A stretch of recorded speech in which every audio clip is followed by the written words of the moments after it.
walikosa mabao mengi sana na Simba ongeza ufanisi kwenye eneo la kufunga. Jamani, Sele ana shida gani huyu mchezaji? Manake kuna ameingia nafasi ya wazi ile amekosa kitu ambacho kwangu mimi kinanipa mashaka kwa siku za usoni. Jamani, aongeze ufanisi. Unajua Simba ni timu kubwa by the way. Sele ajue yuko kwenye timu kubwa. Sambamba yupo kwa mkopo, ila yupo kwenye timu kubwa ambayo inahitaji mabao ya kufunga.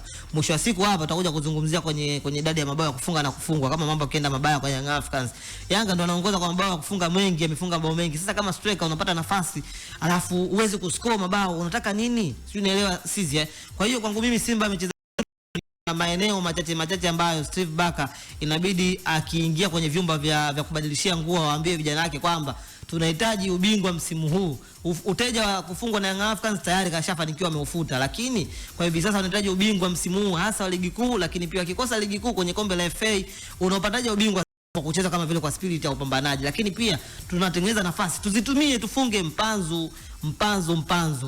Kuna wakati anakaa sana na mpira, kila siku Lugano analia hapa kusana mpanzu. Well, jana amekaa sana na mipira. Yani kuna wakati mpanzu wachezaji washafungua alafu kama vile hawaoni. Lakini pia Sele naye aongeze ufanisi kwenye kufunga. Simba kwa hivi sasa inahitaji mabao na inahitaji alama 3 muhimu. Imebaki michezo 6 jamani.